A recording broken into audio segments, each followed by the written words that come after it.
Hello बच्चों, welcome back to मोल career institute में हूं आशीष पांडे। आज हम बात करेंगे क्लास 12 के एनसीईआरटी एक्सरसाइज का चैप्टर 1 सॉल्यूशन का एक्सरसाइज नंबर 1.24 के बारे में। इसके पहले हम जो नीट पीवाईक्यू क्वेश्चन या एनसीईआरटी एक्सरसाइज के क्वेश्चन सॉल्व कर चुके हैं, उसको आप लोग रिवाइज करते रहिए। आज हम देखते हैं एक्सरसाइज नंबर 1.24 का क्वेश्चन। तो देखते हैं क्वेश्चन क्या कह रहा है। Based on solute solvent interactions arrange the following in order of increasing solubility in normal octane, n octane को normal octane रीड किया जाता है, and explain cyclohexane KCl CH3OH CH3CN, यानी CH3CN को एसिटोनाइट्राइल या मेथिल साइनाइड बोला जाता है, CH3OH मेथेनॉल है, KCl पोटेशियम क्लोराइड है। तो हमको सबको सॉल्यूट सॉल्वेंट इंटरेक्शंस के बेस पे सॉल्युबिलिटी को अरेंज करना है। कब? जब साइक्लोहेक्सेन को एन-ऑक्टेन में डिसॉल्व किया जाता है, KCl को एन-ऑक्टेन में डिसॉल्व किया जाता है, CH3OH को एन-ऑक्टेन में डिसॉल्व किया जाता है और CH3CN को एन-ऑक्टेन में डिसॉल्व किया जाता है। यानी कहने का मतलब ये है कि एन-ऑक्टेन जो हुआ वो सॉल्वेंट हुआ और साइक्लोहेक्सेन KCl CH3OH CH3CN ये क्या हुए? सॉल्यूट हुई। तो हम लोग सबसे पहले क्या करेंगे कि जो सॉल्युबिलिटी का थ्योरी हम लोग पढ़ चुके हैं लेक्चर में, उसी के बेस पे क्वेश्चन को सॉल्व करना है। तो हम लोग थोड़ा थ्योरी को रिवाइज करते हैं और क्वेश्चन को सॉल्व करते हैं। तो देखते हैं फर्स्ट पॉइंट क्या है। फर्स्ट पॉइंट क्या है रिवाइज का हम लोग करते हैं, देखते हैं। Polar solute dissolve polar solute dissolve in polar solvent। Polar solute किसमें डिजॉल्व होंगे? पोलर सॉल्वेंट में डिजॉल्व होते हैं। ठीक है, ये हम लोगों ने रीड किया। सेकंड पॉइंट क्या है? नॉन पोलर सॉल्यूट, जो नॉन पोलर सॉल्यूट होंगे, non polar solute dissolve in non polar solvent. जो नॉन पोलर सॉल्यूट होंगे वो किस में डिजॉल्व होंगे? नॉन पोलर सॉल्वेंट में डिजॉल्व होंगे। यहां तक हम लोग जान चुके कि पोलर सॉल्यूट किस में डिजॉल्व होंगे? पोलर सॉल्वेंट में डिजॉल्व होंगे। नॉन पोलर सॉल्यूट किस में डिजॉल्व होंगे? नॉन पोलर सॉल्वेंट में डिजॉल्व होंगे। अब अगला पॉइंट देखते हैं। solute dissolve in the solvent if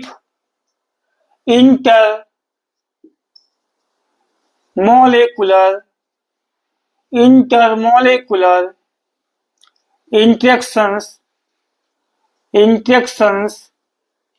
are similar।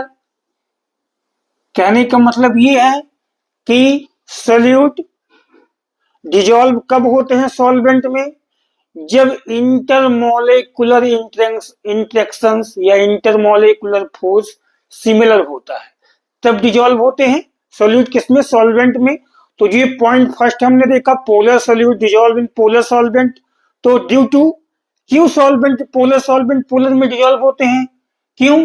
लिख सकते हैं हम लोग, रीजन क्या है? Due to intermolecular interaction similar, due to similar intermolecular interaction. IMI का मतलब क्या हुआ? इंटरमोलेकुलर इंटरेक्शन सिमिलर होगा। नॉन पोलर सॉल्यूट डिजॉल्व होंगे इन नॉन पोलर सॉल्वेंट में, क्यों? Due to similar intermolecular interaction या इंटरमोलेकुलर फोर्स सिमिलर होता है, इसलिए आपस में डिजॉल्व होते हैं। ये यहां तक हमें पता चल गया।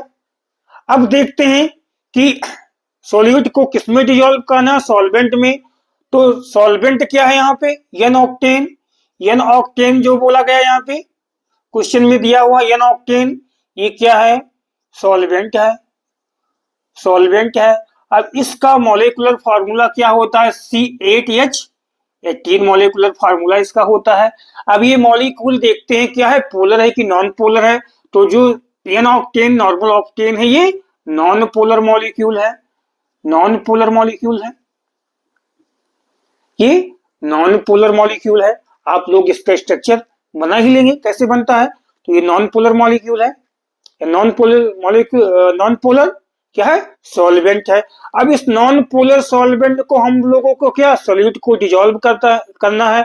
अब देखते हैं एक एक सोल्यूट लेके देखते हैं कौन सा किसमें डिजोल्व किया जाएगा। अब फर्स्ट सोल्यूट क्या लेते हैं, साइक्लोहेक्सेन लेते हैं, साइक्लोहेक्सेन लिया जाएगा। साइक्लोहेक्सेन का स्ट्रक्चर कैसा बनेगा, कुछ ऐसा स्ट्रक्चर बन के आता है साइक्लोहेक्सेन का, ऐसा स्ट्रक्चर बनेगा। अब ये साइक्लोहेक्सेन भी क्या है, नॉन पोलर है, नॉन पोलर है। साइक्लोहेक्सेन क्या है, नॉन पोलर है। तो नॉन पोलर में क्या हो जाएगा, डिजोल्व हो जाएगा, यानी क्या है, मोर डिजोल्व हो जाएगा, ज्यादा डिजोल्व हो जाएगा नॉन पोलर में। सेकेंड अब देखते हैं कौन सा है, सेकेंड लेते हैं KCl वाला।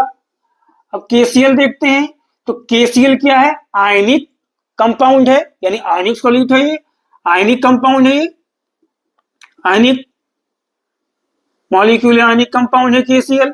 ये किसमें ब्रेक होता है, K+ और Cl- में ब्रेक होता है। अब ये क्या है, ये पोलर मॉलिक्यूल हो गया, यानी आयनिक हुआ, तो ये क्या हो जाएगा, पोलरिटी इसमें भी हो जाएगी, पोलरिटी हो जाएगी। यानी हम लोग पढ़ चुके हैं कि पोलर क्या है, polar solute dissolve in polar solvent, ठीक है, non polar dissolve in non polar, तो आयनिक है।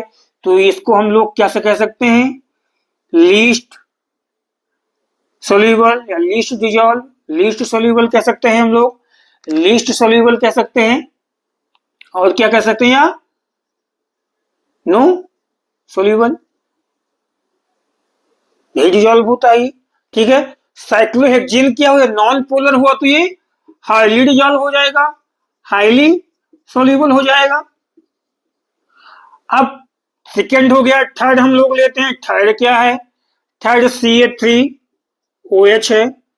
इसमें देखते हैं पोलरिटी होगी नॉन पोलर है या पोलर है। अब देखते हैं ऑक्सीजन की इलेक्ट्रोनिगेटिविटी ज्यादा होती है कार्बन से, जिससे ऑक्सीजन कार्बन के इलेक्ट्रॉन को अपनी तरफ क्या करेगा, अट्रैक्ट करेगा।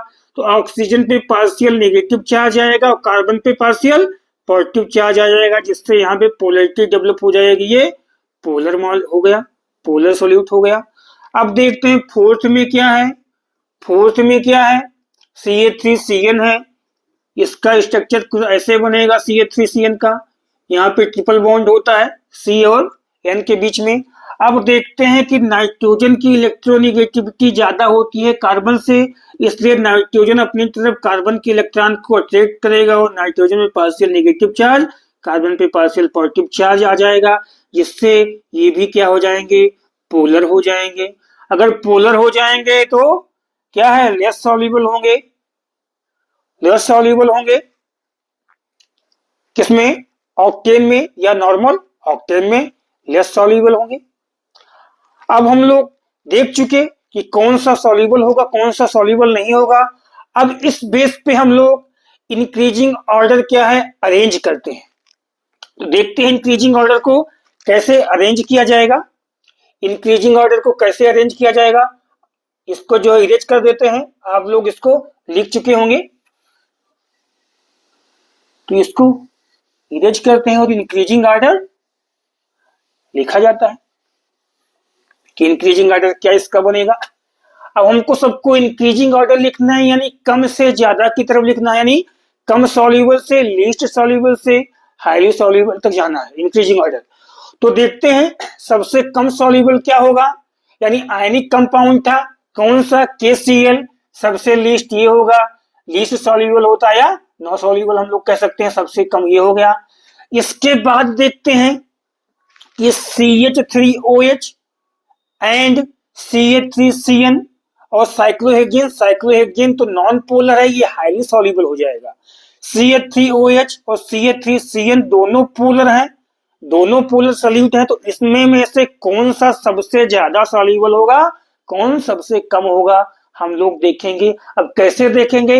इलेक्ट्रोनेगेटिविटी के डिफरेंस से हम लोग देखेंगे। अब कैसे देखते हैं, देखिए, ऑक्सीजन की इलेक्ट्रोनेगेटिविटी नाइट्रोजन से ज्यादा होती है, इसलिए ये कार्बन के इलेक्ट्रॉन को अपनी तरफ ज्यादा अट्रैक्ट करेगा, जिसपे इससे पोलरिटी ज्यादा डेवलप हो जाएगी। पोलरिटी ज्यादा डेवलप होगी तो मोर पोलर हो जाएगा, यानी पोलर क्या होगा? मोर पोलर हो गया, ज्यादा पोलर हो गया।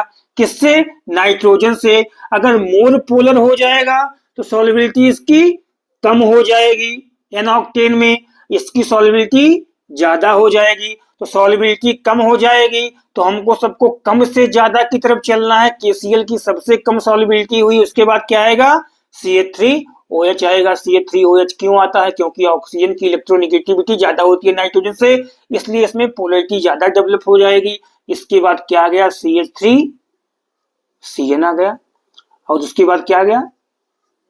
साइक्लोहेक्सेन आ गया।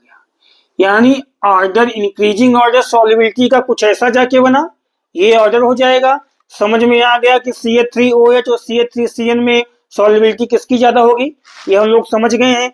अब हम एक्सप्लेन करते हैं, एक्सप्लेन भी साथ में करना है कि एक्सप्लेन कैसे इसको किया जाएगा। तो हम लोग एक्सप्लेन करते हैं और एक एक पॉइंट लिखते जाते हैं।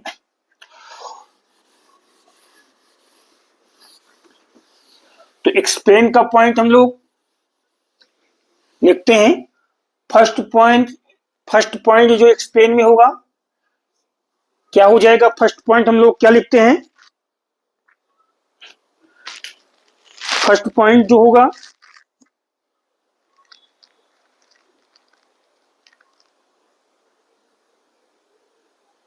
तो फर्स्ट पॉइंट लिखा जाएगा, देखते हैं। नॉर्मल ऑक्टेन जो होगा, normal octane is a non polar solvent. Normal octane जो होगा, नॉर्मल ऑक्टेन क्या है? नॉन पोलर सॉल्वेंट है। नॉन पोलर सॉल्वेंट होगा, नॉर्मल ऑक्टेन क्या होगा? नॉन पोलर सॉल्वेंट होगा, नॉन पोलर सॉल्वेंट होगा। So non polar solute non-polar solute will have more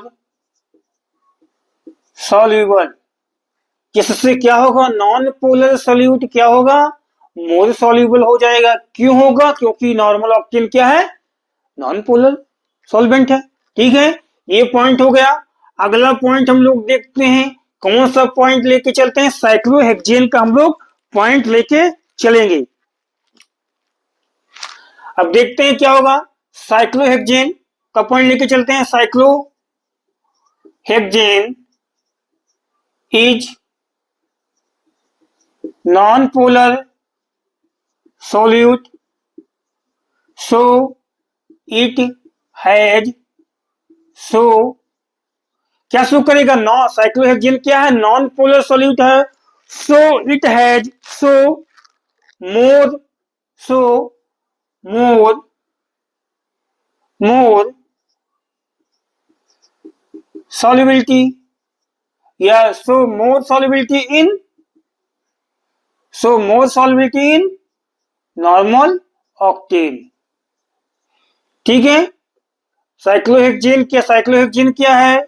cyclohexane non polar है, इसलिए यह मोर सॉल्युबिलिटी शो करेगा किसमें? नॉर्मल ऑक्टेन में। नॉर्मल ऑक्टेन में अगला पॉइंट हम लोग लेके चलते हैं। अगला पॉइंट क्या होगा? KCl is ionic compound solute जो होगा, KCl क्या है? आयनिक कंपाउंड है। सो ये आयनिक कंपाउंड है तो क्या है? ये क्या शो करेगा? सो इट हैज लेस soluble या हम लोग क्या कह सकते हैं, नॉट सॉल्यूबल इन किसमें, नॉर्मल ऑक्टेन में। ये हो गया। KCl क्या है, एनी कंपाउंड जो so it has less soluble या not soluble in normal octane में, लेस सॉल्यूबल हो जाएगा। अब अगला पॉइंट हम लोग लिखते हैं, कौन सा पॉइंट लेंगे, CH3OH एंड CH3CN, ये दोनों क्या थे, पोलर थे। दोनों क्या हैं, पोलर हैं, बोथ आर पोलर, ये दोनों क्या है, पोलर सॉल्यूट हैं। अब CH3OH and CH3CN both are polar solute, polar solute हैं, पोलर सॉल्यूट हैं, बट लिखेंगे क्या, but CH3CN is less polar than CH3OH, यानी CH3CN इज लेस पोलर होगा देन CH3OH से लेस पोलर होगा। क्यों लेस पोलर होता है, हम लोग समझ चुके हैं कि ऑक्सीजन की इलेक्ट्रोनेगेटिविटी ज्यादा होती है नाइट्रोजन से, इसलिए CH3OH में पोलैरिटी ज्यादा डेवलप हो जाती है और CH3CN में कम पोलैरिटी हो जाती है। तो CH3OH जो CH3CN है लेस पोलर है किससे, CH3OH से। बिकॉज लिख लेंगे, क्यों, because electronegativity of nitrogen in CH3CN किसमें, CH3CN में is less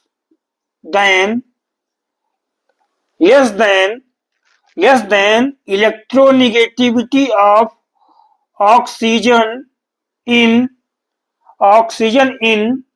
नीचे लिखते हैं, ऑक्सीजन इन CH3OH में, ठीक है, CH3OH में, ये आ गया समझ में, ठीक है। सो CH3OH क्या लिखेंगे, CH3OH is less soluble in किसमें सॉल्यूबल होगा, या ऐसे लिख सकते हैं, CH3OH is less soluble then, ऐसे लिख सकते हैं, देन CH3CN से लेस सॉल्यूबल होगा। अब ये पॉइंट एक्सप्लेनेशन जो था ये यहाँ पे कंप्लीट हो गया है। हम लोग जान चुके हैं कि CH3OH और CH3CN में कौन सा ज्यादा सॉल्यूबल होगा, कौन सा कम सॉल्यूबल होगा, और हम लोग इंक्रीजिंग ऑर्डर भी दिखा चुके हैं। ये क्या है, इंक्रीजिंग ऑर्डर है किसका, इंक्रीजिंग ऑर्डर है किसका, ऑफ सॉल्युबिलिटी का इंक्रीजिंग ऑर्डर है, सॉल्युबिलिटी का इंक्रीजिंग ऑर्डर है। तो हम लोग इस क्वेश्चन को सॉल्व कर चुके हैं और आप लोग ऐसे ही क्वेश्चन को रिवाइज करते रहिए, जो जो हम पढ़ा चुके हैं उसको रिवाइज करते रहिए, जिससे आपको एग्जाम में प्रैक्टिस में आसानी मिले। और जो पिछले लेक्चर पे क्वेश्चन हम लोग कर चुके हैं वो भी आप लोग रिवाइज करते रहिए, ठीक है। चैनल को लाइक, सब्सक्राइब और शेयर करते रहिए, जिससे आपको नए नए वीडियो मिलते रहें। Thank you.